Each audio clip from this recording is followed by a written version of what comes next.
बिस्मिल्लाहिर्रहमानिर्रहीम। अस्सलाम वालेकुम। जैकब न्यूज़ सां आऊं आहियां आबिद अली मंगरियो। पेश आहिनि जैकब हेडलाइंस। हयात पिताफ़ी वेझो कंडेर शाख मां अणॼातल हमराह जो लाश हथ।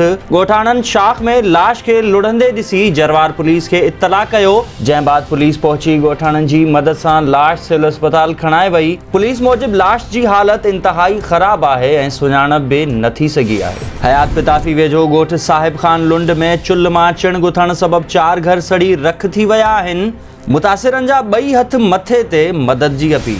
घोटकी में खहावड़ बिरादरी जी 2 धुरियुनि में झेड़ो। पीपी शहीद भुट्टो घोटकी जो अॻवान आबिद खहावड़ सख़्त ज़ख़्मी। मुख़ालिफ़ धुर जा माण्हू पीपल्स पार्टी जा आहिनि। आबिद खहावड़ खिपुरो में सरवरी तंज़ीम STP ऐं अवामी तहरीक पारां ईद जे ॿिए ॾींहुं बि शहीद अली हैदर रोंजो ऐं शहीद सोमार महर जे कातिलनि जी गिरफ़्तारी लाइ बुख हड़ताल जारी। ड्रिघड़ी में टंडो गुलाम अली रोड ते नांगा स्टाफ वटि 2 मोटरसाइकिलनि में आमो साम्हूं ज़ोरदार टक्कर, 1 ॼणो फौत, 2 ॼणा ज़ख़्मी। सॼे मुल्क जे गड़ी खैरो में भी ईद उल फितर जोशो जज़्बे सां मल्हाई पई वञे। रिपोर्ट पेश करे रहियो आहे अमर सिंधी। जी बिल्कुलु, गड़ी खैरो में भी पूरे मुल्क जी ईद जोशो खरोश सां मल्हाई वई। मरकज़ी ईदगाह में ईद नमाज़ दौरान ख़सूसन जेकी ही कराची में मुसाफ़िर शहीद थिया आहिनि उन्हनि लाइ स्पेशल मग़फ़िरत जूं दुआऊं घुरियूं वयूं, मुल्की इस्तेहकाम जे लाइ दुआऊं घुरियूं वयूं ऐं कश्मीरियुनि जे लाइ पिणु ख़सूसी दुआऊं घुरियूं वयूं। जॾहिं त शहर में बाज़ारुनि में रौनक तमामु घटि नज़र आई।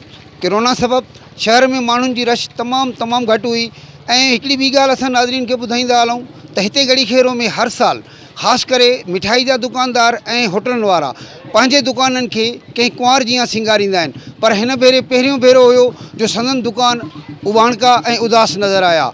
ऐं मज़े जी ॻाल्हि इहा आहे त हिन ईद खे जेकॾहिं सभ खां वधीक इंजॉय कयो ऐं ख़ुशियूं हासिलु कयूं त उहे हितां जा मासूम ॿारड़ा हुया, जन वॾी बेफ़िक्रीअ सां पंहिंजी ईद खे जेको आहे ख़ुशियुनि खे सेलिब्रेट कयो ऐं हिक ॿिए सां जेको आहे रांदियूं खेॾी, तमामु ख़ुशीअ जो इज़हार कयो, नवां कपिड़ा पाए हिक ॿिए खे मुबारकूं ॾिनियूं। जी महिरबानी अमर सिंधी असांखे जॉइन करण लाइ। ही हुयूं हिन वक़्त तव्हांजूं हेडलाइंस। वधीक ख़बरुनि ऐं तफ़सील लाइ विज़िट कयो असांजी वेबसाइट www.jacobnewshd.com ऐं फेसबुक ते फॉलो कयो। ॾिसंदा रहो जैकब न्यूज़, ख़बर खां हक़ीक़त ताईं।